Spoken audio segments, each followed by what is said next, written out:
علامہ محمد اقبال نے اسرار خودی میں امام حسین علیہ السلام کو ٹریبیوٹ پیش کیا اور کربلا کے اسرار بیان کیے. تو میں برکت کے لیے آغاز کلام کے لیے چند شعر جو ہے وہ ہدیہ سماعت کرتا ہوں آپ لوگوں کی، اور اس کے بعد ہم التماس گزار ہوں گے اپنے مہمان جناب افتخار عارف صاحب سے کہ وہ ارشاد فرمائیں. علامہ کربلا کے اسرار یعنی رموز اور بھید بیان کرتے ہوئے ارشاد فرماتے ہیں کہ امام عاشقاں پورے بطول، سرو آزادی ز بستان رسول، اللہ اللہ بائی بسم اللہ پدر، معنی زب عظیم آمد پسر، موسیٰ و فرعون و شبیر و یزید. ان دو قوت از حیات آید پدید برز سرزمین کربلا، بارید و رفت دانے در ویرانے ہا، کارید و رفت تا قیامت قطع استبداد کرد، موج خون او چمن ایجاد کرد. بیر حق در خاک و خون غلطی دے است، پس بنائے لا الہ گردیدے از خون او تفسیر این اسرار کرد، ملت خابید را بیدار کرد. نقش الا اللہ بر صحرا نوشت، سطر عنوان نجات ما نوشت. رمز قرآن از حسین آموختیم، ذاتش او شعلہ افروختیم. شوکت شام و فر بغداد رفت، سطوت غرناطہ ہم از یاد رفت. تار ما از زخم اش لرزاں ہنوز، تازه از تکبیر او نور ایمان ہنوز. ای صبای پی کے دور افتادگان، اشک ما بر خاک پاک او رسان. علامہ محمد اقبال نے ان اشعار میں امام عالی مقام کو عاشقوں کا امام قرار دیا ہے. وہ کہتے ہیں کہ وہ پورے بطول یعنی حضرت فاطمہ سلام اللہ کے صاحبزادے ہیں، عاشقوں کے سردار ہیں، اور بستان رسول کے گلستان رسول کے ایک سرو آزاد ہیں. وہ فرماتے ہیں کہ ہر وقت اس دنیا میں دو قوتیں یعنی حق اور باطل کی قوت کے درمیان ایک جنگ جو ہے وہ برپا ہے، ستیزہ کار رہا ہے ازل سے تا امروز، چراغ مصطفی سے شرار بولابی. کبھی موسیٰ اور فرعون کے درمیان یہ کشمکش جاری ہے، کبھی رسول کائنات اور ابو جہل کے درمیان یہ کشمکش ہے، اور کبھی شبیر و یزید کے درمیان یہ حق اور باطل کا جو معرکہ ہے یہ برپا رہتا ہے. اقبال فرماتے ہیں کہ ہم نے تو قرآن ہی امام حسین علیہ السلام سے سیکھا ہے اور ان کی آگ سے اپنا شعلہ جو ہے وہ روشن کیا ہے. یہ بنیادی وہ تعلیم ہے کہ جو علامہ کی وساطت سے مسلم امہ کو ملی ہے، اور ایک حریت کا درس جو علامہ نے دیا ہے، ایک غیرت اور آزادی کا درس جو واقعہ کربلا سے انہوں نے اخذ کیا ہے، وہ بالکل ایک نئی ڈائمنشن ہے. اب افتخار عارف صاحب کی زبانی جب آپ یہ باتیں سنیں گے تو یقیناً لطف اندوز ہوں گے کہ جو سلیقہ بات کرنے کا، جو ایک تہذیبی رنگ سے بات کرنے کا افتخار عارف صاحب کو میسر ہے، وہ اب تو شاید ہی کسی کو میسر ہو. تو میں جناب افتخار عارف سے درخواست کرتا ہوں کہ وہ ہم نے ان کے لیے جو موضوع کا انتخاب کیا تھا وہ علامہ اقبال کا ایک مصرع ہے کہ حقیقت ابدی ہے مقام شبیری، بدلتے رہتے ہیں انداز کوفی و شامی. تو اب وہ اس حقیقت ابدی پر جو مقام حضرت امام حسین علیہ السلام ہے اس پر گفتگو فرمائیں گے. جناب افتخار عارف. الحمدللہ کفا وسلام علی عبادہ الذین اصطفیٰ. بہت ہی محترم برادر عزیز و مکرم ڈاکٹر ناصر محمود صاحب، عزیزم عبدالعزیز طاہر، عزیزم راشد حمید، خواتین و حضرات، عزیز طلباء و طالبات، میرے لیے بہت ہی عزت کا اور سعادت کا موقع میسر آیا ہے کہ میں آپ کے درمیان حاضر ہوں اور آپ کے ساتھ مل کر اقبال کے حوالے سے کچھ معروضات پر گفتگو رہے اور تبادلہ خیال ہو. موضوع پر جو بنیادی باتیں تھیں وہ تو ڈاکٹر عبدالعزیز طاہر نے شروع میں کہہ دی ہیں. میں اس سے وہ بنیاد ہے علامہ کے تصور کی اور واقعات کربلا کی جو حیثیت ہے اسلامی تاریخ کی اور مسلمانوں کی تاریخ کی. آج کل جو صورت احوال ہے ہماری تہذیبی قومی زندگی کی، اس میں کچھ چیزیں دیکھنے میں آئی ہیں جو بہت پریشان کرتی ہیں، قومی سطح پر بہت پریشان کرتی ہیں، ملی سطح پہ بہت پریشان کرتی ہیں. اور اس میں ایک بات یہ بھی ہے کہ جو ہمارے مسلمات ہیں ان کو موضوع گفتگو بنا کر ان پر گفتگو کی جاتی ہے اور ایسی باتیں کی جاتی ہیں جو شاید زیبا نہیں ہیں اور کم علمی پر محمول ہیں اور ایک خاص طرح کی دین سے برگشتہ کرنے والی اور ملک سے کے نظریات سے برگشتہ کرنے والی ہیں. انہی مسلمات میں جیسے دین کا بنیادی ماخذ ہے اس پہ گفتگو ہوتی ہے. دین کی شخصیات پر سوشل میڈیا آپ اٹھا کر دیکھیے، کوئی دن ایسا نہیں جاتا جب آپ کے مسلمات پر کوئی منفی گفتگو نہ ہو رہی ہو. ہمیں یہ بھی نہیں معلوم ہوتا کہ یہ جو آج اقبال کے خلاف میسج چل رہا ہے یا جو ٹرینڈ چل رہا ہے یہ کہاں سے اس کا آغاز ہوا ہے، اس کی ابتدا کہاں سے ہوئی ہے. چنانچہ آپ عام طور پہ دیکھتے ہوتے ہیں قائد اعظم علیہ الرحمہ کی ذات گرامی پر گفتگو ہو رہی ہوتی ہے، نظریہ پاکستان پر گفتگو ہو رہی ہوتی ہے، اقبال پر گفتگو ہو رہی ہوتی ہے. ایسے میں آپ کی ذمہ داری اور اساتذہ کی ذمہ داری نسبتاً زیادہ بڑھ جاتی ہے اور ان سوالوں کے جوابات آپ کو فراہم کرنے ہوں گے. نئی نسل کو آپ کو بتانا ہوگا کہ جو صحیح موقف ہے اور جو درست موقف ہے اس کے صحیح تناظر کے ساتھ ان سے متعارف کرانا ہوگا. شاید آپ کی ذمہ داریاں نصاب سے اور زیادہ آگے کی ہیں. وہ آپ کے وجود کی حقیقت کو برقرار رکھنے کی ذمہ داری ہے اور آپ پر دین کی طرف سے بھی ذمہ داری عائد ہوتی ہے اور آپ کے نظریے کے اعتبار سے بھی ذمہ داری عائد ہوتی ہے اور ایک علمی دیانت کا بھی تقاضا ہے کہ آپ اس پہ گفتگو کریں اور صحیح موقف جو ہے وہ پیش کریں. میں نہیں سمجھتا ہوں کہ یہ سب باتیں جو کہی جاتی ہیں یا معرض بحث میں آتی ہیں، ظاہر ہے کہ وہ سب کو اس بات کا حق حاصل ہے کہ وہ اپنے اختلافات کو یا اپنے مختلف رائے کا اظہار کرے، لیکن اس سے اندازہ ہو جاتا ہے کہ اس کے پس منظر میں کیا ہے اور اس کا مقصود کیا ہے. اور اس کا مقصود یہی ہے کہ وہ آپ کو الجھن میں ڈالنا چاہتے ہیں اور آپ کو ایک طرح کے کچھ شخصیتیں جو مسلمات میں ہیں ان کو متنازع بنانا چاہتے ہیں. تو آپ کی ذمہ داری اس سے زیادہ ہے کہ آپ ان کو اقبال کی کوئی نظم پڑھا دیں، کوئی ایک تصور ان کا، کوئی ایک سمسٹر آپ نے ان کے تصورات پر کوئی ایک کتاب ایک ان کے نظریات پر اور ریکنسٹرکشن پہ کوئی ایک سیشن کر لیا، ایک سیشن آپ نے ان کی اردو شاعری پہ یا اردو خطوط پہ کر لیا کچھ وغیرہ وغیرہ. تو کلیت میں اقبال کو دیکھنے کی ضرورت ہے. میں دو چار ایسی معروضات یہاں پر اساتذہ تشریف فرما ہے ان سے تو میں سیکھتا ہوں. یہاں ایسے لوگ بیٹھے ہوئے ہیں جن سے میں رجوع کرتا رہتا ہوں اپنے مسائل کے سلسلے میں، لیکن کیونکہ نوجوان یہاں بیٹھے ہوئے ہیں اور طلباء و طالبات بھی یہاں ہیں تو میں شروع میں دو ایک باتیں ابتدائی نوعیت کی کرنا چاہتا ہوں جو شاید کم جس پر گفتگو ہوتی ہے ہمارے ہاں.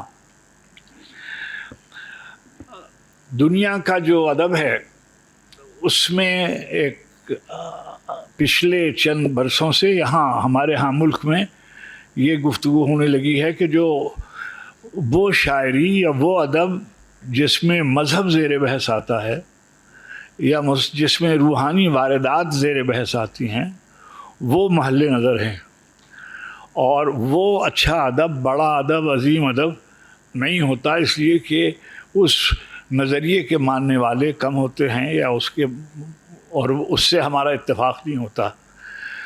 اب یہ ایک ایسی بات ہے جو بالکل ایسے تصور پر مبنی ہے جو آپ کو بالکل تنہا کر دے گا۔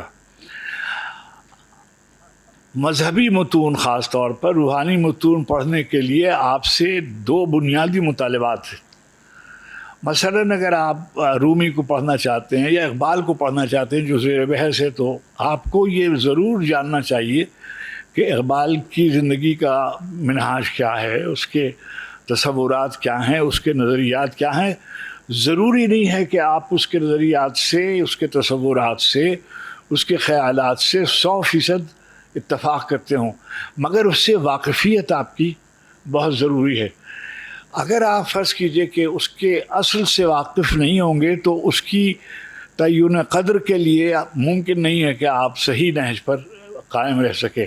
مثلا میں بالکل ایک تضاد کے طور پر آپ سے یہ کہوں کہ ہمارے پڑوس میں ہندی اور سنسکرت زبان بولی جاتی ہے۔ اب ان کا ایک رزمیہ ہے، اسے وہ مہا بھارت کہتے ہیں، اور یا ایک دوسرا رزمیہ ہے رامائن ہے، اس کو کہتے ہیں۔ اب اگر آپ رامائن کے بارے میں یہ جانتے نہیں ہیں کہ شری رام چندر جی کون ہیں اور سیتا جی کون ہیں اور ہنومان جی کون ہیں اور راون کون تھا اور کیا سبب تھا وغیرہ، تو آپ اس کی نہ آپ کو والمیکی کی سمجھ میں آ سکے گی کوئی بات، نہ آپ کو میتھلی شرن گپت کی، نہ آپ کو تلسی داس کی۔ ملٹن کی پیراڈائز لاس سمجھنے کے لیے آپ کو عیسائی تصورات سے مذہب کے وجود الہی کے بارے میں اور اس کائنات کے خلق کیے جانے کے بارے میں، جب تک آپ اس کے تصورات سے واقف نہیں ہوں گے، ضروری نہیں ہے کہ میں ہومر سے لے کر ملٹن کو اور ڈانٹے کو اور گویٹے کو اور کالی داس کو اور رومی کو سمجھے بغیر، ان کے پس منظر کو جانے بغیر آپ ان کی شاعری اور ان کے ادب سے مستفید نہیں ہو سکتے۔ تفہیم ممکن نہیں ہے جب تک آپ ان کے تصورات سے واقف نہ ہوں۔ آپ اس سے ایک بات، دوسری بات یہ کہ جب آپ کوئی متن پڑھ رہے ہوتے ہیں تو پہلی ذمہ داری آپ پر یہ عائد ہوتی ہے کہ آپ کو اس کے متن سے واقفیت ہو، اس کے جزیات سے آپ واقف ہوں، ان تصورات سے آپ واقف ہوں۔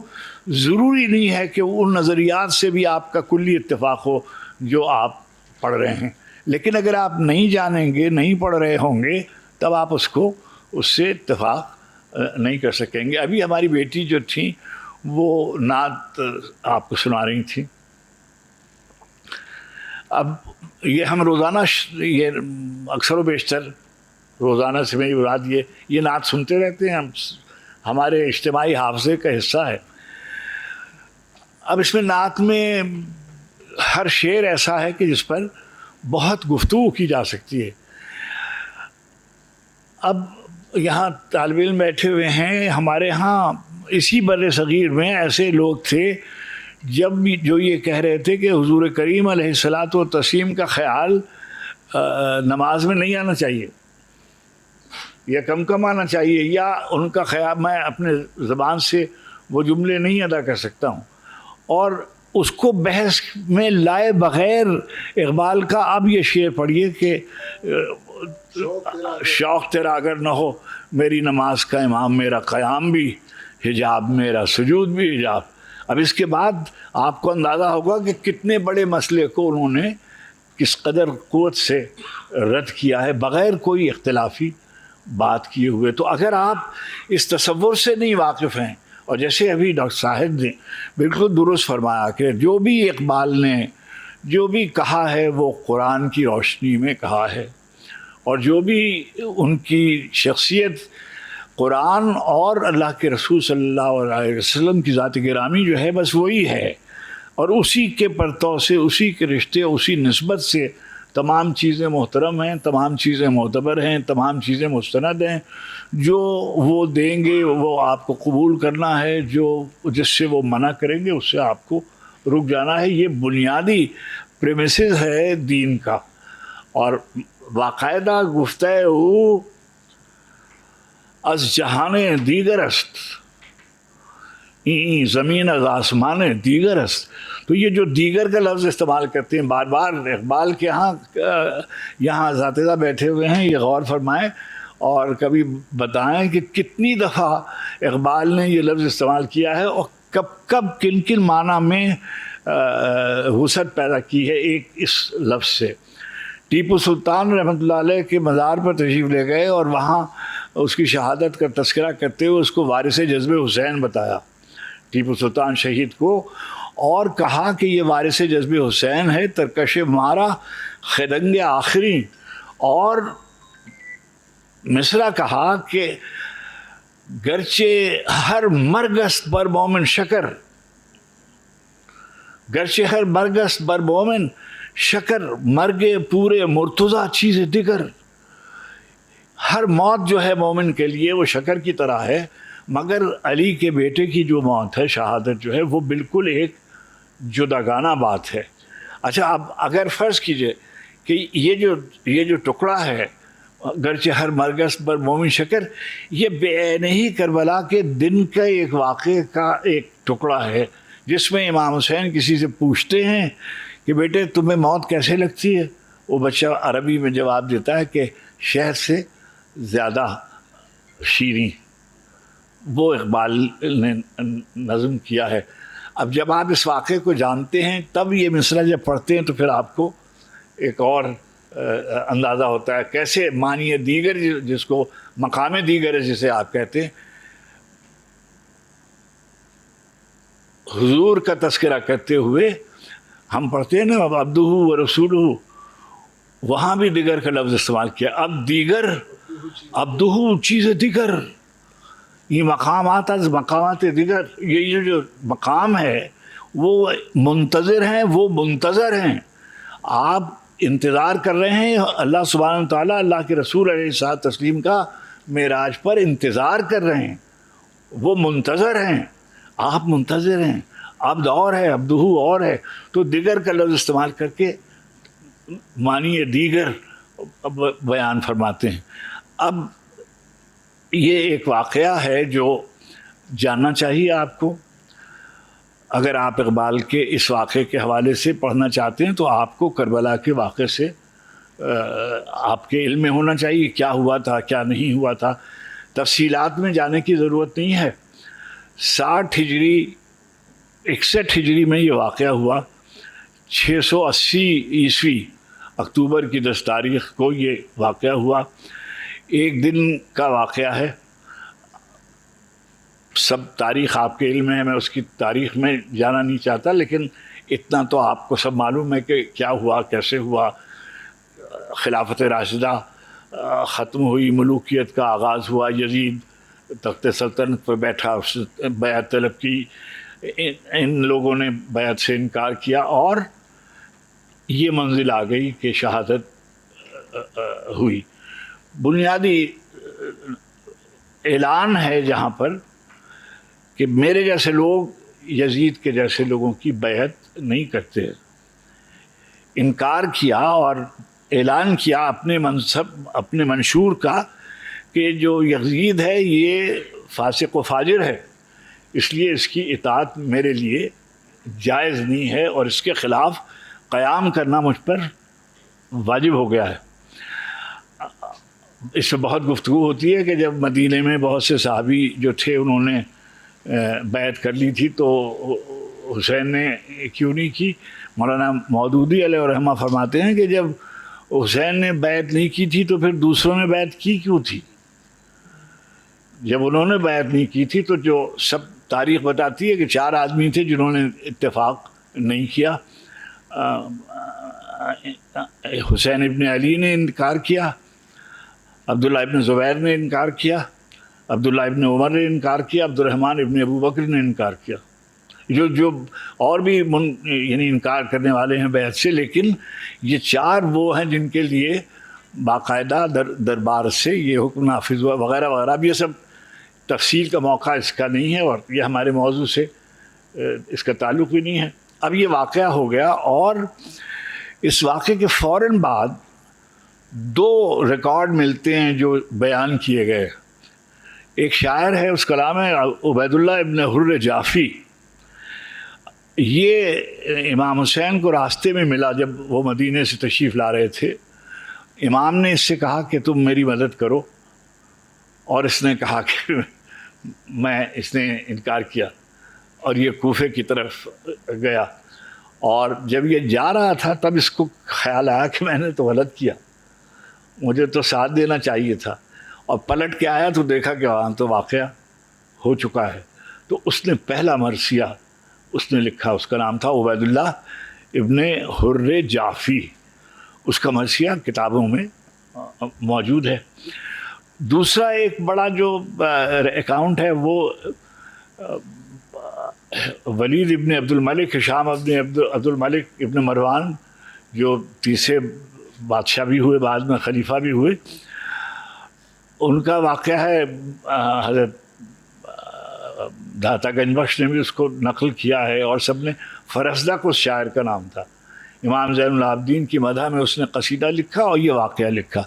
تو عربی میں قصیدے کی جو روایت ہے اس میں وصف بھی بیان کیا جاتا ہے، مدح بھی بیان کی جاتی ہے، رزم بھی بیان کی جاتی ہے، اور حج بہت لکھی جاتی ہے. تو رسا جو ہے یہ بھی ان کے ہاں ایک طریقہ تھا. تو بعد میں بہت سے ایسے لوگ تھے جنہوں نے، بہت سے عربی شاعر تھے جنہوں نے لکھا.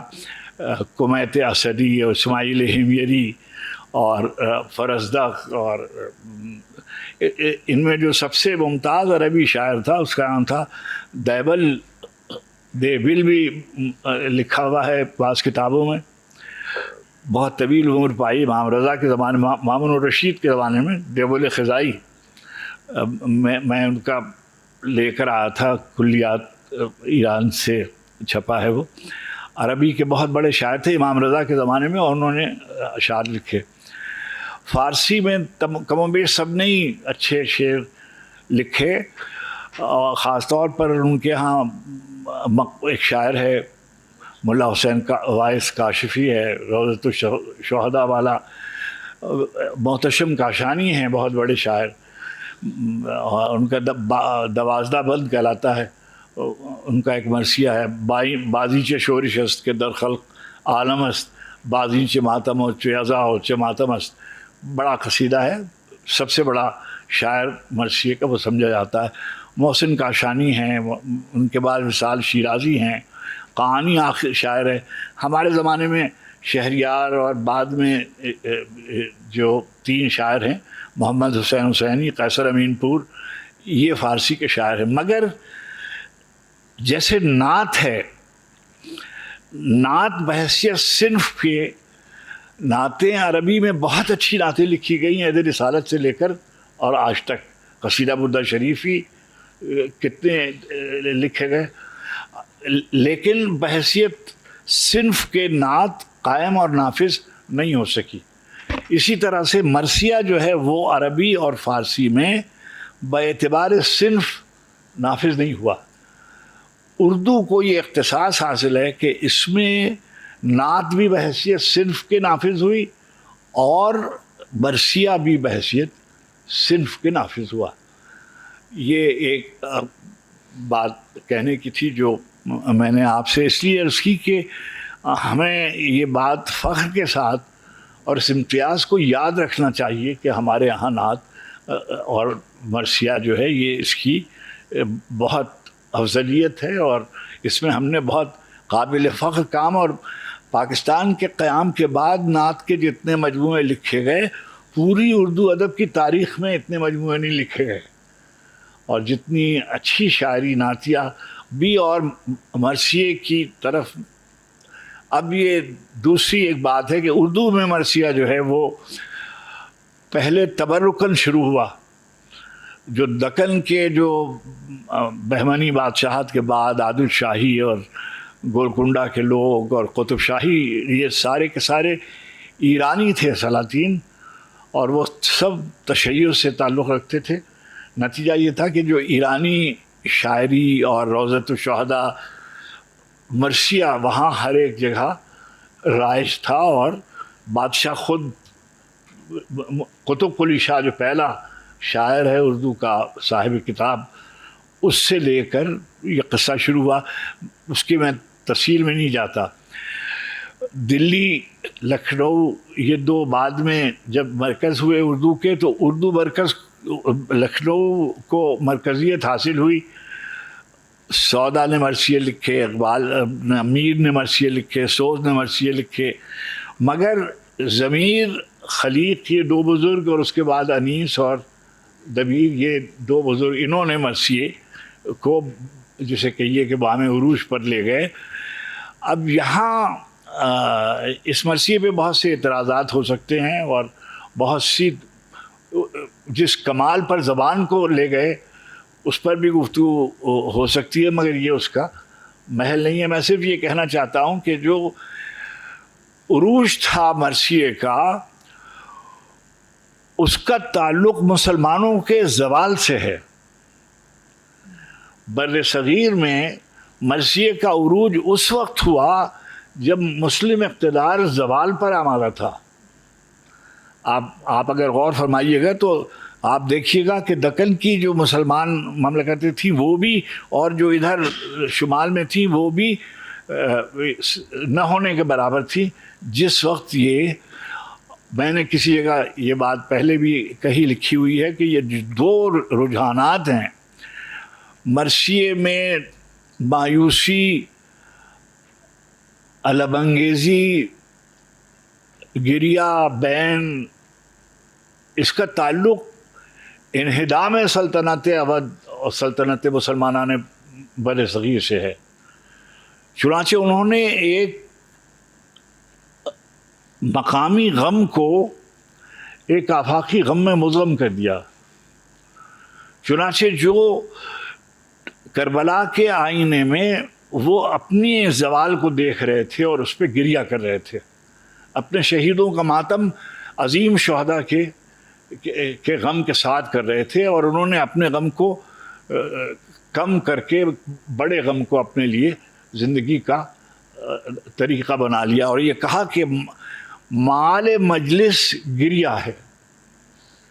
یعنی یہ اس وقت تک کے مرثیے کا بنیادی مرکز اگر آپ کہیے تو وہ جوہر جو تھا وہ بکا تھا، چاہے وہ تشبیب ہو، اور اس کے بعد چہرہ ہو، اور سراپا ہو، اور رخصت ہو، اور رزم ہو، اور رجز ہو، اور شہادت ہو، اور دعا ہو، اور بین ہو۔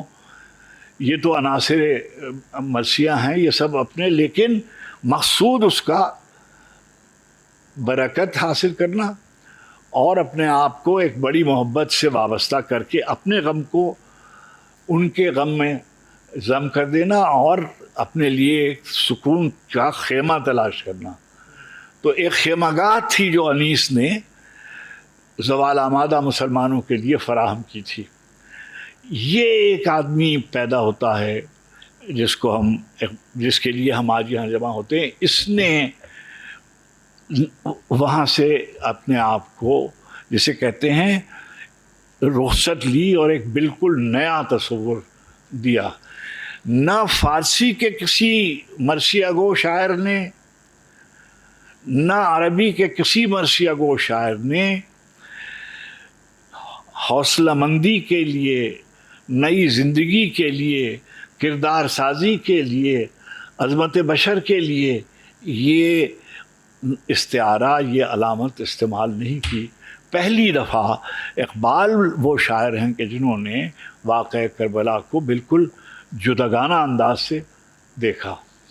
اب یہاں سے ایک بات کہنے کی ہے، یہاں نوجوان بچے بیٹھے ہوئے ہیں، ان کے لیے اساتذہ سے معذرت کے ساتھ جانتے ہوں گے، جب اقبال طالب علم تھے تب انہوں نے ایک واقعہ نقل ہوا ہے کہیں کہ غلام بھیک نیرنگ نے اپنی ڈائری میں لکھا ہے کہ ہم ایک طلباء و طالبات کے ایک مشاعرے سے واپس آئے تو ان کے ایک شعر کو بہت داد ملی رقین فعال کے، اور میں نے کہا کہ تم نے مشاعرہ لوٹ لیا وغیرہ وغیرہ.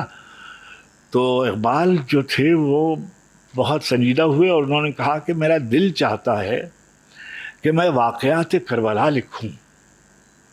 یعنی یہ طالب علم ابھی ہیں، یعنی 19 سینچری کے آخر میں، کہ میرا دل چاہتا ہے کہ میں واقعات کربلا کو، اور یہ بھی کہا کہ میں یہ چاہتا ہوں کہ ملٹن کی پیراڈائز لاسٹ کے طرز پر واقعات کربلا کو لکھوں. اب یہ دیکھیے یہاں سے وہ سلسلہ شروع ہوتا ہے. صاحبان علم یہاں تشریف فرمائے، اقبال کی زندگی کی آخری کتاب ہے ارمغان حجاز. ارمغان حجاز کی جو آخری رباعی ہے وہ بھی کربلا کے بارے میں ہے. قلندر میل تقریر ندارد بجز نکتے اکسیر ندارد از ان کشتے خراب حاصلی نیست جو آبز خون شبیر ندارد. اگر ہم امام حسین علیہ الصلاۃ والتسلیم کی ذات گرامی سے اخذ نور نہیں کرتے، اخذ سعادت نہیں کرتے، اخذ تقویٰ نہیں کرتے، تو کشتے خراب حاصل نہیں، تو کچھ حاصل نہیں ہوگا. میرے پاس صرف آپ کو کہنے کے لیے قلندر، ان دو لفظوں کے علاوہ کوئی آپ کے پاس، مجھے تقریر کرنے کا کوئی شوق نہیں ہے. قلندر میل تقریر ندارد بجز نکتے سیر ندارد از ان کشتے خراب حاصل نیست جو آبز خون شبیر ند. اگر آپ نے اس سے کوئی سبق حاصل نہیں کیا تو آپ کچھ نہیں کہہ سکتے.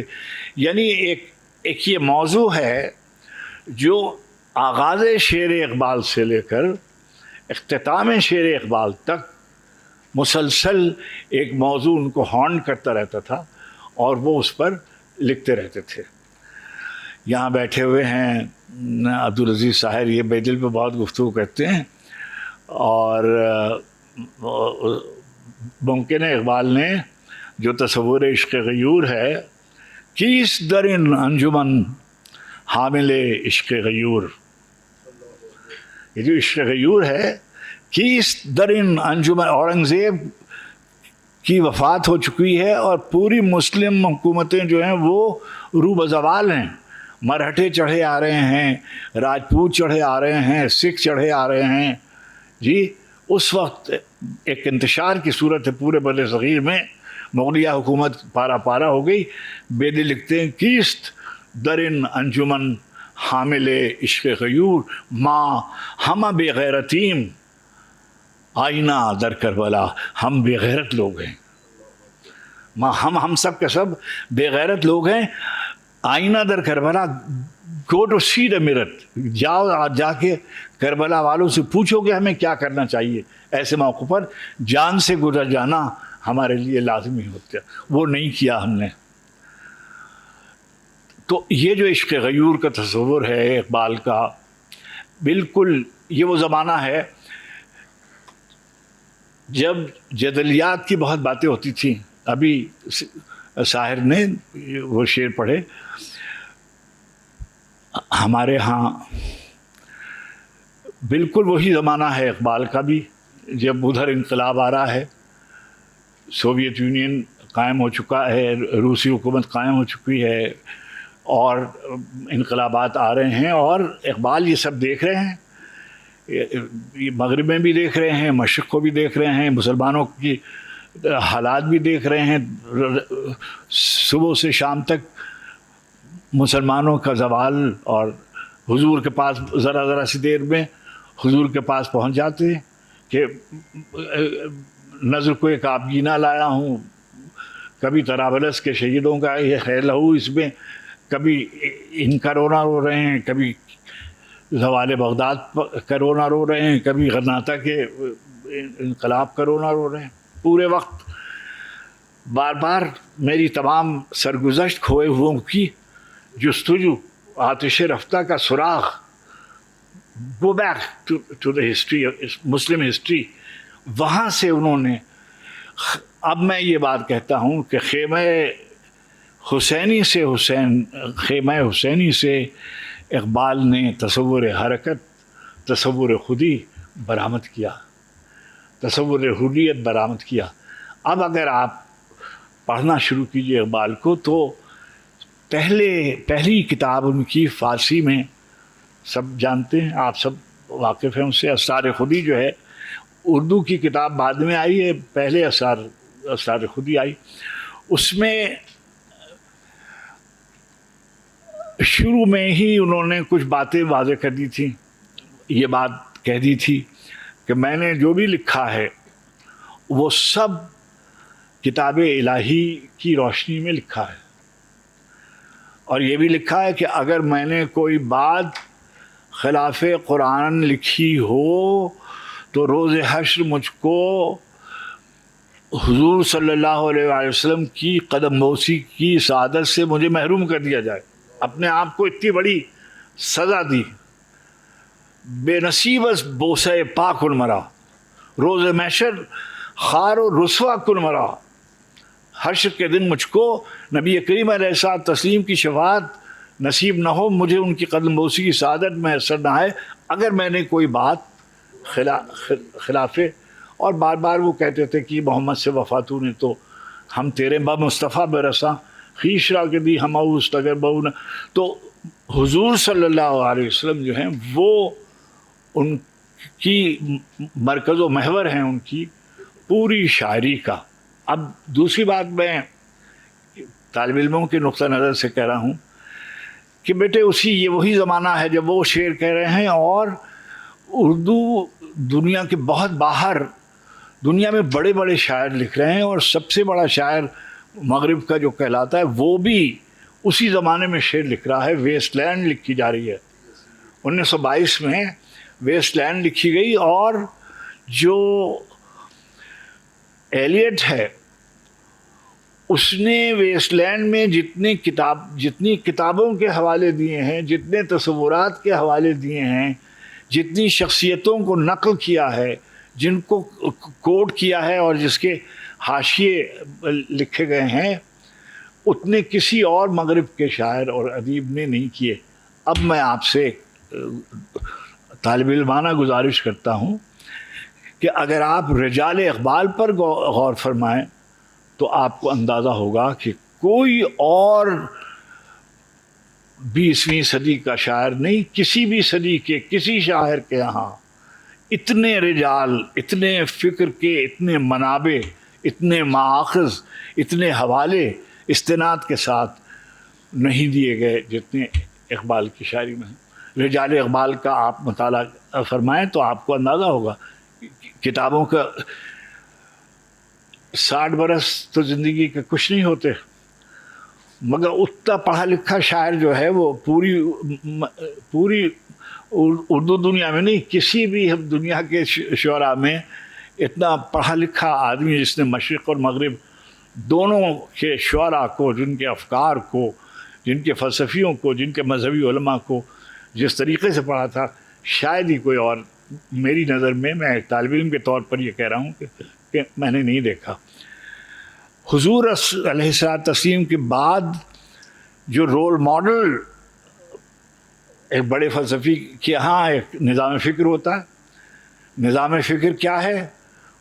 مسلسل وہ یہ فرما رہے ہیں کہ قرآن، حضور، یہ نظام فکر ہے، جو وہ کہیں بس وہی حق ہے، اسی کی پیروی کرنا لازم ہے۔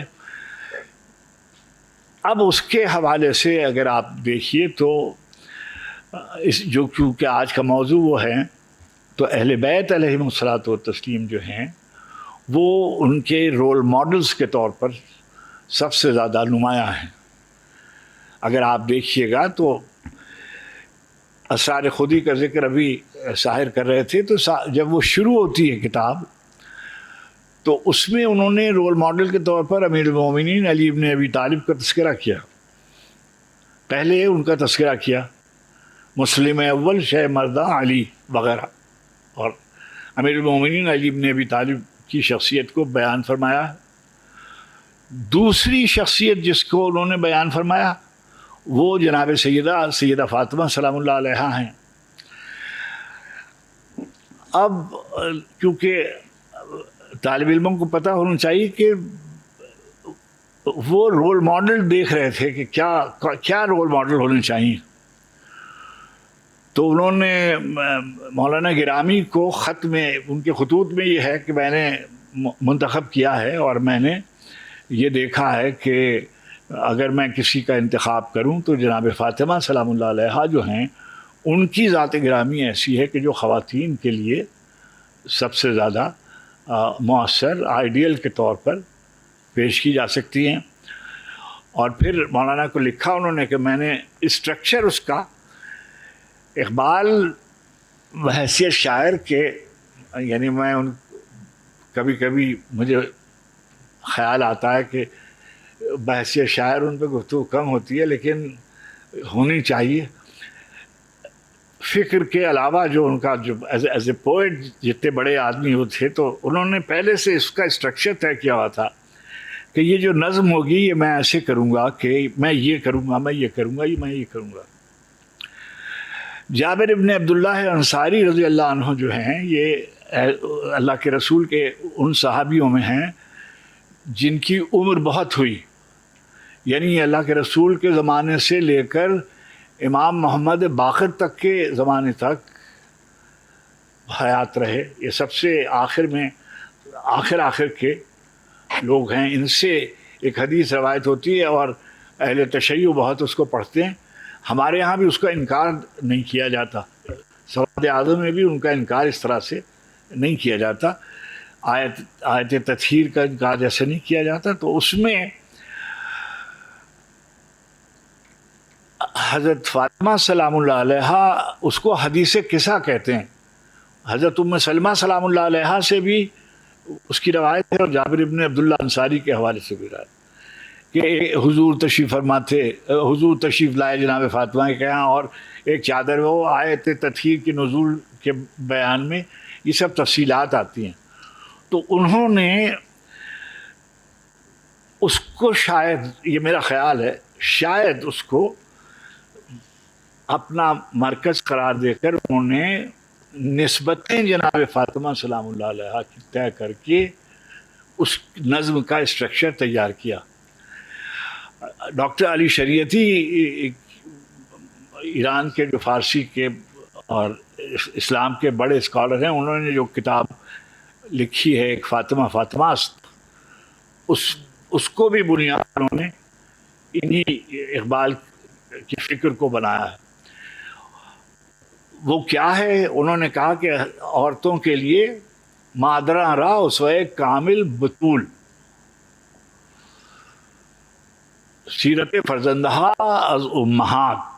مائیں جو ہیں وہ ذمہ دار ہوتی ہیں اولاد کی کردار سازی کے لیے.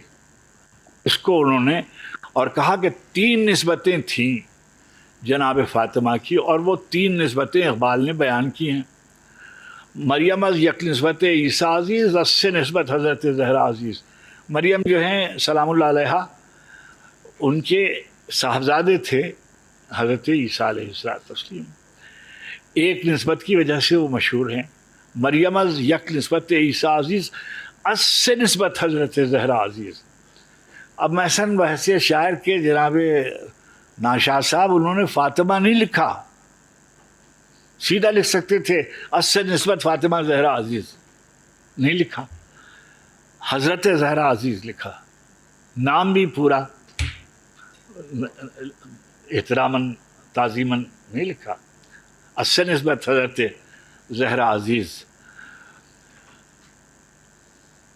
نور چشم رحمت للعالمین ان امام اولین و آخرین.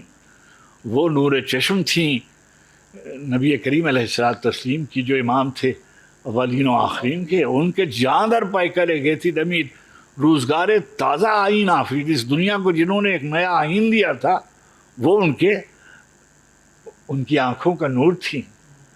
ان کا ذکر کیا. پھر بانو تاجدار حلطہ، اور وہ جو بیوی تھی وہ تاجدار حلطہ کی بیوی تھی جو مرتضیٰ شیر خدا مشکل کشا تھے. اور پھر لکھا کہ مادر ان مرکز پرکار عشق، مادر ان کارواں سالار عشق، ان کی وہ ماں تھیں، ان یکے شم شبستان حرم، حافظ جمیعت خیر الامم. ان کا ایک بیٹا جو تھا حافظ جمیعت خیر الامم تھا، اس نے امت مسلمہ کے اختلاف کو ختم کر کے حفاظت کی ملت مسلمہ کو انتشار سے بچانے کی. پشت پازد برسر تاج و نگین، اور ٹھوکر مار دی تاج و نگین کے اوپر، تا نشین آتش پیکاروں کی، تاکہ جھگڑے فساد کی آگ جو ہے وہ سرد ہو جائے. اس نے پشت پازد پشت ٹھوکر مار دی، ایسا مسئلہ لکھا ہے، پشت پازد برسر تاج و نگین، تاج و نگین پہ ٹھوکر مار دی امام حسن. اور ان نگر مولائے ابرار جہاں، اور وہ جو دوسرا ہے مولائے ابرار جہاں، قوت بازو احرار جہاں، جو دنیا کے آزادی پسند لوگ ہیں ان کے لیے وہ قوت بازو ہے. کون؟ حسین. قوت بازو احرار جہاں. کیا کیسے مصرے لکھے سیرت فرزندہا عزم مہات، جوہر صدق و صفا عزم مہات. یہ تو نسبتوں کی وجہ سے عزیز تھی، مگر خود بھی کیسی تھیں.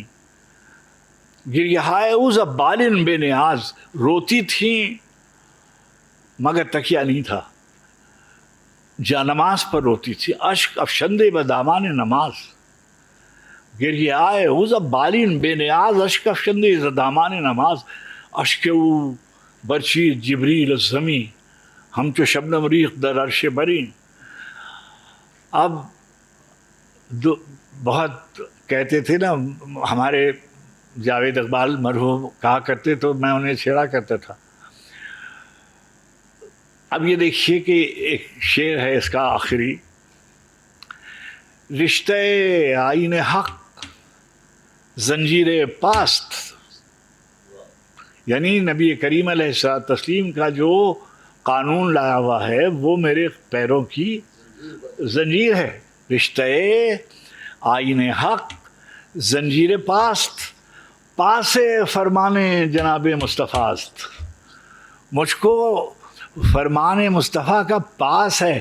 دیکھیے 2 دفعہ پاس لکھا، رشتہ آئین حق زنجیر پاست، پاس فرمان جناب مصطفیٰ است.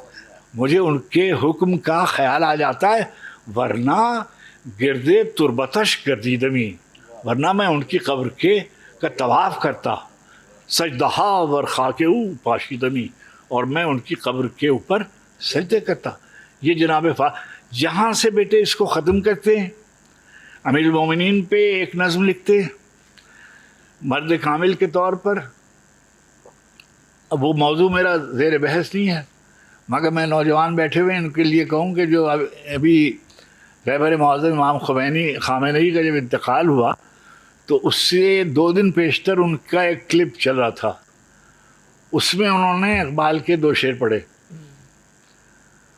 سر اسماء علی دانت کے چیز.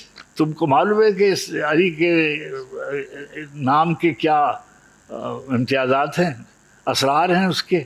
اور وہ 2 شعر پڑھے، می شناسی معنی کرار چیست، یہ مقام از مقامات علیست. یہ جو مقام کراری ہے، ہم جو کہہ دیتے ہیں بس اس پہ ٹکے رہتے ہیں، ہم فرار نہیں کرتے، ہم قیام کرتے ہیں، ہم استقامت کے ساتھ عزم کے ساتھ اللہ کے سپرد اپنے آپ کو کر دیتے ہیں. یہ وہ جذبہ ہے جو یہ انہوں نے لکھا. اور تیسری شخصیت جس کے بارے میں پھر تیسری نظم جو ہے جناب امیر المومنین پر، جناب سیدہ پر، اور پھر امام حسین علیہ الصلوۃ والتسلیم پر، جو ابھی ڈاکٹر صاحب نے سعادت حاصل کی اس کے پڑھنے کی، قرأت کی. یہ وہ زمانہ ہے جب جدلیات کی بہت بات ہو رہی تھی، ہیگل و مارکس، یہ جو تھیسس، اینٹی تھیسس، سنتھیسس وغیرہ بہت ہو رہا تھا نا. تو انہوں نے بالکل ایسی کوائنج کی کہ کسی کی سمجھ میں نہیں آتی تھی، اس سے پیشتر کبھی کسی کے وہم و گمان میں نہیں تھا. اور وہ کوائنج کیا تھی؟ ستیزہ کار رہا ہے ازل سے تا امروز، چراغ مصطفی سے شرار بولہبی، یعنی حضرت امیر اللہ کے رسول علیہ الصلوۃ تسلیم کی ذات گرامی اور ابو لہب. اور ادھر لکھا موسیٰ، فرعون و شبیر و یزید. موسیٰ اور فرعون اور شبیر اور یزید، ان دو قوت از حیات آیت پدید. یہ جو دونوں قوتیں ہیں، ان کے تصادم سے زندگی ارتقاء کی منزلوں کو طے کرتی ہے. انسان کی بیداری، انسانیت کی بیداری ان دو طاقتوں سے. اور اوپر ابھی انہوں نے پڑھے دونوں شعر. اب اس میں قرآن حکیم سے واقفیت ضروری ہے.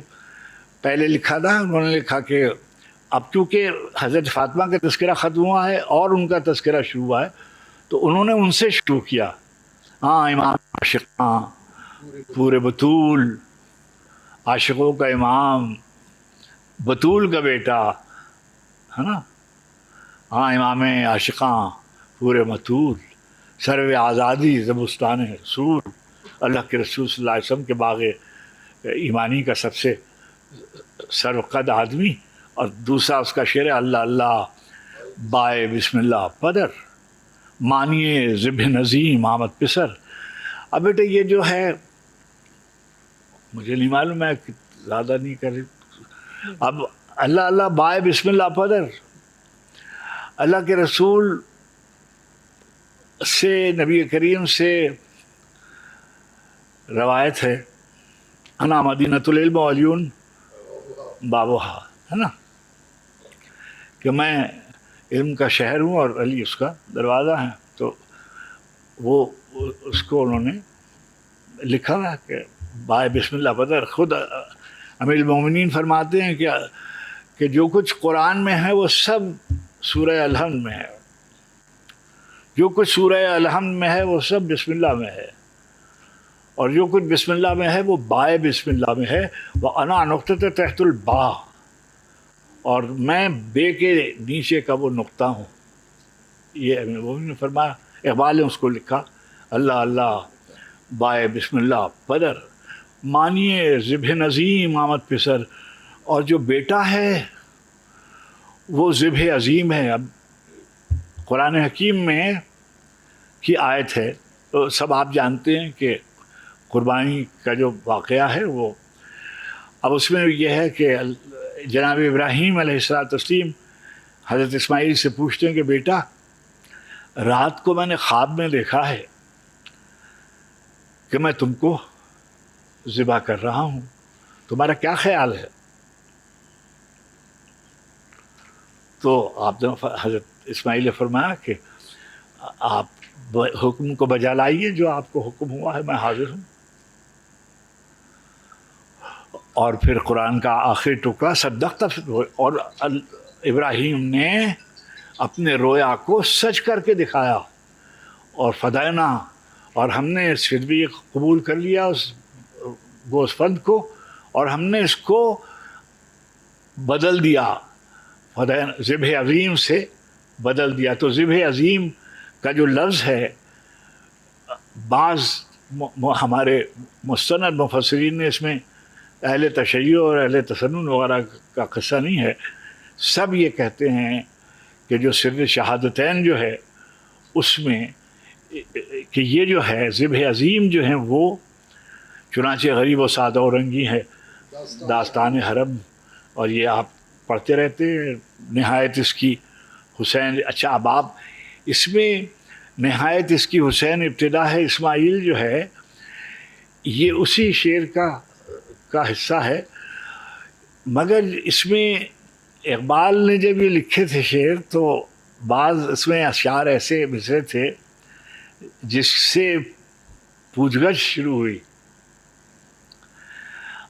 مثلا اس میں آگے جا کر ایک مصرع ہے کہ رمز قرآن از حسین آموختیم، شاعر نے اس کا ترجمہ بھی کیا، ذاتش او شولہا اندوختیم، میں نے ان کی ذات گرامی سے روشنی کشید کی ہے. رمز قرآن. تو اس سے پوچھا گیا کہ یہ آپ نے کیا کہا ہے رمز قرآن حسین عام مفتی؟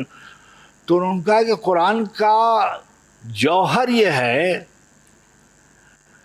کہ باطل کے خلاف قیام کیا جائے، عدل کا قیام قرآن کا منشا و مرضی ہے. یہ ہے دین اسلام کا سب سے بڑا اصول. حق کے لیے کھڑا ہو جانا، عزیمت جو ہے وہی سب سے بڑی سعادت اور سب سے بڑی نعمت ہے.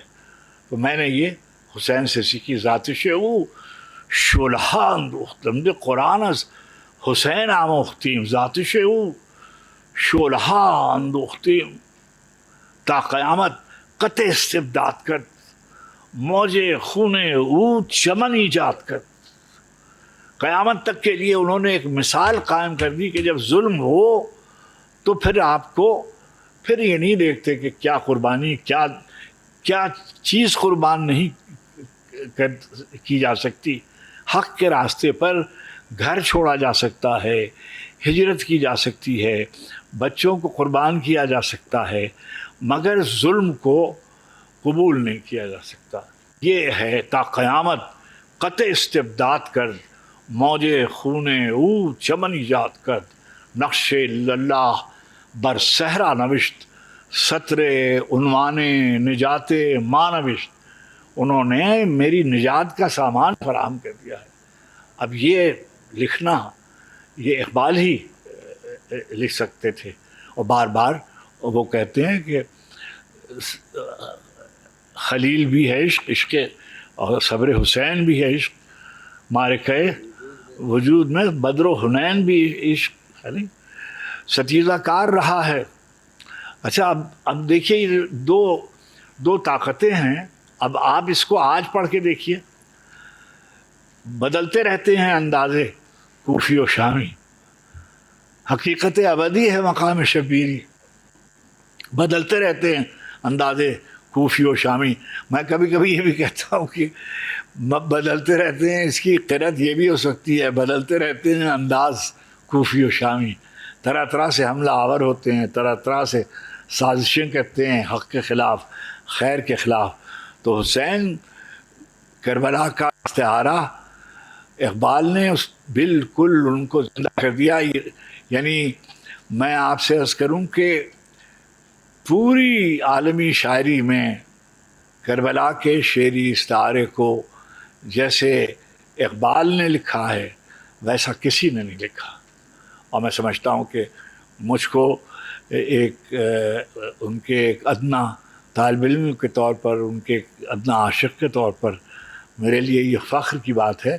میں نے ایران میں میں کسی حیثیت سے گیا ہوا تھا، تو ان کے صاحبان علم تشریف فرما تھے. تو میں نے ان سے کہا کہ میں آپ سے کہتا ہوں کہ پوری عالم اسلام کی شاعری میں کوئی شخص اقبال کی طرح کا نہیں ہے جس نے اہل بیت کے بارے میں اس طرح کے اشعار کہے ہوں اور اس طرح کے فکر انگیز خیالات. یہ صرف لفظی بازیگری نہیں ہے، انہوں نے ایک فکر کو شعر کے پیکر میں ڈھالا ہے. اور ایسا کہ اللہ غنی.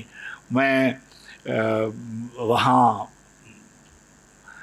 امام خمینی سے کسی نے انٹرویو میں پوچھا کہ آپ نے شیخ اکبر کی اور اقبال کی تعریف کی ہے، تو یہ تو آپ کے مسلک کے نہیں تھے.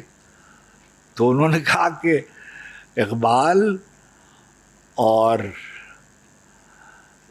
شیخ اکبر از شیعہ و سنی رفتے باشید، وہ ان دونوں فرقوں سے بہت آگے کی چیز تھے. تو وہ اتنی بڑی شخصیت ہے کہ وہ کسی کے وہاں حسینیہ ارشاد میں ان کی نظم خطاطی کر کے لگائی گئی. تو شہید مطہری سے کسی نے کہا کہ یہاں آپ نے یعنی ایک ہندوستانی شاعر کا ایک، تو انہوں نے کہا کہ آپ کوئی اس سے بہتر کلام اگر آپ کو میسر ہو تو مجھے لا دیں، میں اس کو کھرچوا کے وہ لکھوا دوں گا. انقلاب ایرانی کے بنیاد گزاروں میں بیٹے میں جب ایران میں تھا تو میری کتاب ایک فارسی میں ترجمہ ہوئی، میں لے کر رہبر معظم کے پاس مجھے لے جایا گیا، میں نے ان کو کتاب پیش کی، انہوں نے مجھ سے پوچھا فارسی وغیرہ کے بارے میں، تو میں نے کہا کہ میں تو بالکل ایک جاہل آدمی ہوں وغیرہ وغیرہ، تو مجھ سے کہنے لگے کہ میں نے فارسی میں کہا کہ میری فارسی جو ہے بہت کو ناقص ہے، ضعیف میں نے لفظ استعمال کیا، میں نے کہا میں پڑھ لیتا ہوں سمجھ لیتا ہوں مگر میں شعر نہیں لکھ سکتا. تو انہوں نے اپنے مخاطبین کو، جس میں ایک شہید ان کے ساتھ ہوئے، علی زانو خانی ان کا نام تھا، نیشنل سیکیورٹی کے ایڈوائزر تھے، تو انہوں نے جو اقبال لاہوری جو تھے وہ جس وقت وہ شعر کہہ رہے تھے، فارسی گویان عالم میں کوئی ان سے بہتر شاعر نہیں تھا، فارسی گویان عالم میں کوئی ان سے بہتر شاعر نہیں تھا. اب ہمارے ہاں سمجھیے ان کو موضوع گفتگو بنایا جائے، محل نظر بنایا جائے تو کیسی شرمندگی ہوتی ہے. اچھا وہ لوگ جو اقبال کو پڑھ بھی نہیں سکتے، اس میں جو سب سے تکلیف دہ بات یہ ہے کہ جو ابھی شاعر نے نظم ان کی پڑھ کے سنائی، آپ یہ نظم کھول کے دے دیجئے انہیں، 70% کلام جو ہے اقبال کا وہ فارسی میں ہے، اور جو اردو میں ہے اس میں بھی فارسی کی، اور فکر کی اتنی آمیزش ہے کہ جو اے خدائے کن فکا مجھ کو نہ تھا آدم سے بیر، ہائے وہ زندانی نزدیک و دور و دیر و زود، یہ ہائے وہ زندانی نزدیک و دور و دیر و زود سمجھنا تو درکنار پڑھ نہیں سکتے، لیکن گفتگو کریں گے کہ المیہ کیا ہے ان کی شاعری کا اور ان کی شخصیت کا وغیرہ وغیرہ. تو میں نے بہت آپ کی سمجھ خراشی کی، اور بہت سی باتیں میں یعنی شاید میں ان کو پڑھتا رہتا ہوں، یعنی میں جن لوگوں کو شاعر کے طور پر بھی، اور ایک میں تو شاعری لطف کے لیے بھی پڑھتا ہوں اور ہدایت کے لیے بھی پڑھتا ہوں، اور میں بعض باتیں یعنی جھگڑے فساد کے لیے نہیں کہتا، ورنہ میں بہت سی باتیں ایسی ہیں جو یعنی کوئی شاعر ہمارے یہاں کہیں سے بھی،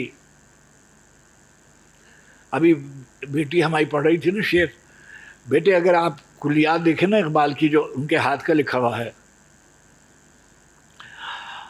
اب اسی نعت میں لکھا ہوا ہے کہ ستوت سنجر و سلیم تیرے جلال کی نمود.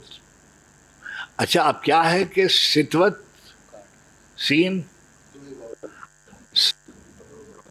سنجر سین، سلیم سین تجنیس صوتی، یہ ہو سکتا، مگر اقبال نے اپنے قلم سے اس کو کاٹا ہوا ہے اور اوپر لکھا ہوا ہے شوکت. کیوں؟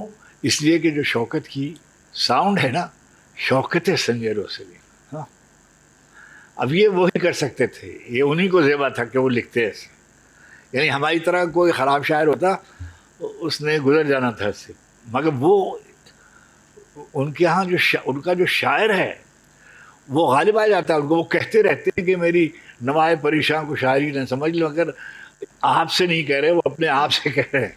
یعنی اگر وہ کہہ رہے ہیں کہ سوہ قطار می کشم ناقے بے زمام رات میں کھو جاؤ من کجا ساز سخن بہانہ ایست، تو آپ اس چکر میں نہ آ جائیے گا کہ نغمہ کجا ہو، کہ کہاں اقبال کو کہاں نغمے سے کیا تعلق تھا، نغمہ کجا نغمے ہی سے تعلق تھا، اور نغمہ اور پوری شاعری ان کی جو ہے وہ اگر آپ اس سے اپنے یعنی یہ نہیں کہ کہیں سے اٹھا کے دیکھیے، کوئی چیز آپ کو نظر نہیں آئے گی سوائے اللہ کے رسول صلی اللہ علیہ وسلم کی طرف آپ کو بلائیں گے، اللہ کی طرف بلائیں گے، کوئی کہیں، لیکن جو ان کا شاعر ہے وہ کہیں دبتا نہیں مسا ہے. یہ بیٹے جو حبشی ہوتے ہیں نا، سیاپوس جو ہوتے ہیں، جیسے حضرت بلال، اب ان کی جو پوسٹ ہے اس میں سے ایک خاص طرح کی بو آتی ہے. اب اقبال نے کسی جگہ بیان کیا ہے کسی کے بارے میں، اور اس میں لکھا کہ یہ جو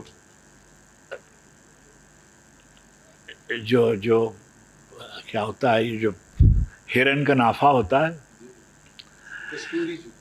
ہے نا، اس کی طرح کی اللہ اللہ مومنان مشفام. دیکھیے کالا کہنے کے لیے مشک کہا انہوں نے، اس میں خوشبو ڈال دی ہے نا. اللہ اللہ مومنان مشفان، یعنی آپ سے وہ جو اعتراض آپ کرتے ہوتے اس کے اس لفظ سے، وہ انہوں نے آپ کے لیے بالکل معطر کر کے مصرع رکھ دیا ہے نا. اللہ اللہ مومنان، تو ان کا جو شاعری کا قد و قامت ہے وہ بھی بہت عظیم ہے، فکر تو ہے ہی بہت عظیم. اور کوئی یعنی آپ دیکھیے 61 ہجری اور آج آپ دیکھیے اتنے برس ہو گئے، کسی شاعر نے ان موضوعات پر اس سے جو میں نے بھی آپ سے جس کا کچھ حصہ میں نے نقل کیا، تو اپنی بساط اوقات بھر کوئی اور دوسرا شاعر جو ہے لکھا ہے، یعنی انیس نے بھی لکھا ہے، مرزا دبیر نے بھی لکھا ہے، غالب نے بھی لکھا ہے. غالب کے قصیدے امیر المومنین کے قصیدے غالب نے بہت اچھے لکھے ہوئے ہیں، قانی نے بہت اچھا لکھا ہے.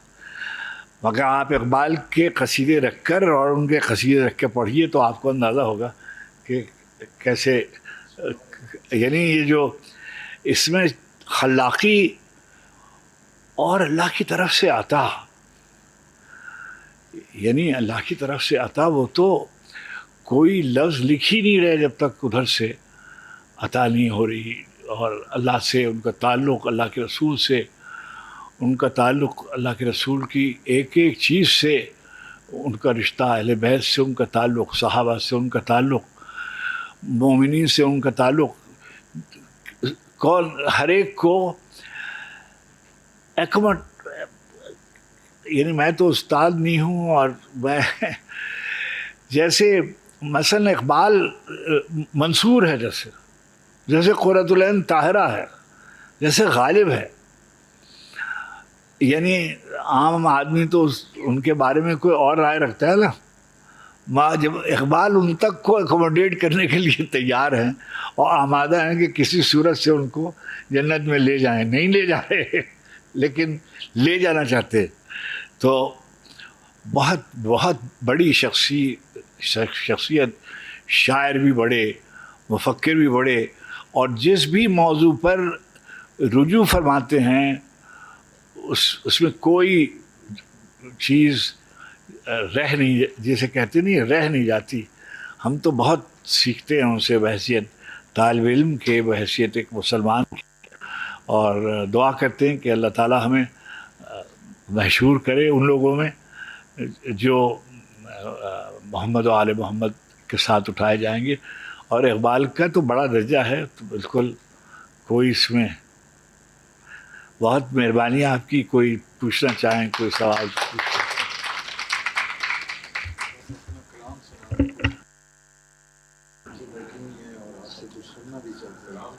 سلام. نہیں میں سلام کا وقت تو نہیں ہے.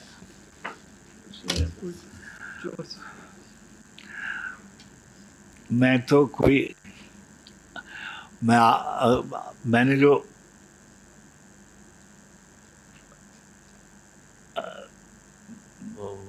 ان کے ایک ممدوح کے لیے میں کے حوالے سے کچھ شعر میں سنا سکتا ہوں. مجھ کو یہ جو سعادت حاصل ہوئی ہے، جن لوگوں کا میں نے تذکرہ کیا، میں ان سب کے مزارات پہ گیا ہوں. حضرت بایزید بستامی رحمۃ اللہ علیہ کے ہاں، حضرت جنید کے ہاں. میں جب وہاں گیا تو ان کے یہاں تالا پڑا، تو میں نے ان سے کہا بھی کہ حضرت میں حاضر ہوا تھا مگر آپ کے یہاں تالا پڑا ہوا ہے، فاتحہ پڑھ سکتا ہوں. اس زمانے میں وہ عراق میں بہت ہنگامے تھے، اور بایزید بستامی علیہ رحمہ کے یہاں بہت دفعہ گیا، کوئی شمس کے یہاں گیا بہت دفعہ. میانے عرصہ موت و حیات رقص میں ہے، میانے عرصہ موت و حیات رقص میں ہے، اکیلا میں نہیں کل کائنات رقص میں ہے. میانے عرصہ موت و حیات رقص میں ہے، اکیلا میں نہیں کل کائنات رقص میں ہے. اتاق کنگرے عرش کے چراغ کی لو، اتاق کنگرے عرش کے چراغ کی لو کسی گلی کے فقیروں کے ساتھ رقص میں ہے. اتاق کنگرے عرش کے چراغ کی لو کسی گلی کے فقیروں کے ساتھ رقص میں ہے. ہر ایک ذرہ، ہر ایک پارے زمین و زمان، ہر ایک ذرہ، ہر ایک پارے زمین و زمان کسی کے حکم پہ دن ہو کہ رات رقص میں ہے. مجال کس کی کہ جنبش کرے رضا کے بغیر، مجال کس کی کہ جنبش کرے رضا کے بغیر، جو رقص میں ہے اجازت کے ساتھ رقص میں ہے. مجال کس کی کہ جنبش کرے رضا کے بغیر، جو رقص میں ہے اجازت کے ساتھ رقص میں ہے. وہ قونیاں ہو کہ بغداد ہو کہ سیون ہو، وہ قونیاں ہو کہ بغداد ہو کہ سیون ہو، زمین اپنے ستاروں کے ساتھ رقص میں ہے. وہ قونیاں ہو کہ بغداد ہو کہ سیون ہو، زمین اپنے ستاروں کے ساتھ رقص میں ہے. میں اپنے شمس کی آمد کا منتظر تھا سو اب، میں اپنے شمس کی آمد کا منتظر تھا سو اب، میرے وجود میں رومی کی ذات رقص میں ہے. میں اپنے شمس کی آمد کا منتظر تھا سو اب، میرے وجود میں رومی کی ذات رقص میں ہے. اکیلا میں نہیں کل کائنات رقص میں ہے. بہت مہربانی.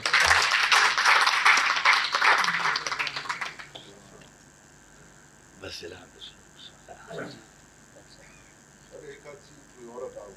یہ بہت ہو گیا ہے. چلیے میں نعت سنا دیتا ہوں. میرے شافع محشر پہ مقرر رکھا، مدحت شافع محشر پہ مقرر رکھا، میرے مالک نے میرے بخت کو یاور رکھا. مدحت شافع محشر پہ مقرر رکھا، میرے مالک نے میرے بخت کو یاور رکھا. میں نے قرآن کی تفسیر میں سیرت کو پڑھا، میں نے قرآن کی تفسیر میں سیرت کو پڑھا، نور کو دائرے نور کے اندر رکھا. میں نے قرآن کی تفسیر میں سیرت کو پڑھا، نور کو دائرے نور کے اندر رکھا. میں نے قرآن کی تفسیر میں سیرت کو پڑھا، نور کو دائرے نور کے اندر رکھا. خاتمیت کا شرف آپ کو بخشا، اور پھر آپ کی دسترس خاص میں کوثر رکھا. آپ کی دسترس خاص میں کوثر رکھا. جس کسی نے بھی کبھی شان میں گستاخی کی، ابد آباد تک اس شخص کو ابتر رکھا، ابد آباد تک اس شخص کو ابتر رکھا. مانیے اجر رسالت کو سمجھنے کے لیے، مانیے اجر رسالت کو سمجھنے کے لیے زیر نگرانی سلمان و ابو ذر رکھا. معنی اجر رسالت کو سمجھنے کے لیے زیر نگرانی سلمان و ابو ذر رکھا. میں نے خاک در حسان کو سرما جانا، میں نے خاک در حسان کو سرما جانا اور ایک ایک سبق نعت کا ازبر رکھا. میں نے خاک در حسان کو سرما جانا اور ایک ایک سبق نعت کا ازبر رکھا. عمر بھر ٹھوکریں کھاتا نہ پھروں شہر و شہر، عمر بھر ٹھوکریں کھاتا نہ پھروں شہر و شہر، ایک ہی شہر میں اور ایک ہی در پر رکھا. عمر بھر ٹھوکریں کھاتا نہ پھروں شہر و شہر، ایک ہی شہر میں اور ایک ہی در پر رکھا. بہت مہربانی بات کر. کوئی بات بنتی ہے اس کے بعد میری بات؟ بسم اللہ الرحمن الرحیم. جی بہت رسمی سے الفاظ ہیں لیکن ضروری ہیں اور دل سے ہیں جی، کہ ہمیشہ مشکور ہیں آپ کے، صرف اس محفل کے لیے نہیں، زندگی کے ان تمام چیزوں کے لیے جس میں رہنمائی آپ سے ملتی ہے. آپ سے رشتہ عقیدت کا ہے، رسول علم و دانش کا ہے جی. آپ سے، آپ کی محفل میں جب کبھی بھی بیٹھیں تو موضوع نہ بھی ہو تو باتیں جو آپ سے سنی جاتی ہیں جی وہ زندگی کا حاصل ہوتی ہیں. اس طرح تو پھر بھی ہے. ملاقات میری آپ سے زندگی بہت ساری گزر جانے کے بعد ہوئی جی. جن ایام میں خواہش تھی وہ تب تو ملاقات ہو نہیں سکی. آپ کا اور میرا بہت ذرا دور کا فاصلہ تھا جی. لیکن بڑے لوگوں سے نا جی ملاقات اس دن نہیں ہوتی جس دن آپ ان سے ملتے ہیں. ان سے ملاقات بہت پہلے سے ہو جاتی ہے جی. جس دن آپ کی ان سے بالمشافہ ملاقات ہوتی ہے نا تو وہ تو میں سمجھتا ہوں صرف ایک نا عقیدت کا سفر شروع ہوتا ہے اس کے بعد، لیکن ملاقات پہلے سے چل رہی ہوتی ہے. آپ ان شخصیات میں سے ہیں جن کو میں اسکول کے زمانے سے پڑھتا اور سمجھنے کی کوشش کرتا اور پھر اس کے مطابق کرنے کی بھی کوشش کرتے رہے آپ کی باتوں کو سن کے. دیدار بہت دیر سے ہوا، یہ سعادت بہت دیر سے ملی. آپ کے محفل میں بیٹھنا، آپ کے شناساؤں میں ہونا میری نظر میں جی بڑے فخر کی بات ہے. کم لوگوں کو یہ ملتا ہے اور ہمارے جو طالب علم یہاں بیٹھے ہیں یہ ہمارے اس دور کی ہم اثر لوگوں میں سے جی یہ جو آج کے ہیں کسی کے مقابلے کے لوگ نہیں ہیں. یہ آپ ان چند خوش قسمت لوگوں میں سے ہیں بیٹے جن کو اس عمر میں آپ سامنے بیٹھ کے گفتگو سننے کا موقع ملا، اور جس توجہ سے آپ نے سنی اور جتنے اچھے طریقے سے آپ اس پہ اپنے اندر اس کو جذب کرتے رہے، یہ آپ کی زندگی میں انشاءاللہ آپ کے بہت سارے کام آئے گی. یہ بات میں نے بہت پہلے سر کہیں پڑھ رکھی ہے کہ کسی کتاب میں نا کہ جو عربوں کے ہاں اور ایران اور یہ فارس کے جو لوگ تھے جی ان کے ہاں مرثیہ جو تھا یہ پناہ گاہ تھی ایک طرح کی، کہ یہ اپنے یعنی وہ سر نے جیسے کہا نا کہ اپنے زوال کو اس کے اندر چھپا کے تو اپنے لیے ایک پناہ گاہ کے طور پہ انہوں نے بنایا ہوا تھا. اور اقبال کے زمانے میں یہ بالکل حریت اور حق اور آزادی اس کی جو بالکل کیا کہ رخ جو تھا نا وہ بدل دیا انہوں نے سوچنے کا اس کے اندر اپنے کلام میں. لیکن سر نے جو شروع میں بات کہی نا جی کہ جب تک کانٹیکسٹ پورا آپ کے ذہن میں نہ آئے نا تو ان باتوں کو پڑھنے کا وہ مطلب بھی سمجھ نہیں آتا. اچھا وہ تحریر میں بھی شاید ویسے سمجھ نہیں آتا، وہ سننے میں سمجھ آتا ہے. ان لوگوں سے جو اس کو جانتے ہیں نا، آپ تحریر بھی اس طرح اثر نہیں کرتی آپ پہ، کیونکہ آپ پڑھ رہے ہوتے ہیں نا تو آپ کے اندر وہ لہجہ، وہ انداز، وہ گہرائی جو لفظوں کے ساتھ لہجے میں آتی ہے نا جی وہ نہیں ہوتی. تو آپ بہت مشکور ہیں سر آپ کے، ہمیشہ کی طرح جب بھی آپ سے ملے بھی اتفاق ہوا تو ایک نئی چیز کھلتی ہے ہمارے اوپر, ایک نئی چیز سیکھتے ہیں جی آپ سے. اللہ تعالیٰ آپ کو صحت سلامتی سے رکھے جی, اور آپ کی سوچ سے ہمیں مستفید کرتا رہے. بہت شکریہ سر. خواتین و حضرات, آپ کا بہت شکریہ. جیسے وائس چانسلر صاحب فرما رہے تھے کہ آپ نے بہت ہی محبت سے سنا بھی چاہیے تھا. افتخار عارف صاحب جیسی شخصیت ہو, وہ محو کلام ہوں, تو بہت ہی ارادت کے ساتھ, بہت ہی عقیدت کے ساتھ, بہت محبت کے ساتھ سننا چاہیے. آپ لوگوں کا بہت شکریہ. ہم جناب افتخار عارف صاحب کے بہت شکر گزار ہیں کہ انہوں نے ہمیں وقت دیا. طبیعت بھی ان کی ناساز تھی, لیکن بہت کرم فرمایا انہوں نے, وہ تشریف لائے. وہ فراق نے کہا تھا کہ آنے والی نسلیں تم پر فخر کریں گی. ہاں مسرو, تم نے فراق سے باتیں کی ہیں, تم نے فراق کو دیکھا تھا. تو ہمارے لیے یہ بہت ہی عزت کی بات ہے, ہمارے لیے بہت مسرت کی بات ہے کہ ہم افتخار عارف صاحب کے ساتھ بیٹھ کر انہیں سنتے رہے ہیں. یہ ہمارے لیے بہت ہی ہماری عزت افزائی ہے. وہ تشریف لائے ہیں, انہوں نے بہت کرم فرمایا. سر آپ کا بہت شکریہ. راشد صاحب آپ کا بھی بہت شکریہ. جناب وائس چانسلر آپ کا شکریہ. آپ تمام حضرات کا بہت شکریہ, اور جو بچے یہاں تشریف لائے ہوئی ہیں ان کا سب سے زیادہ شکریہ.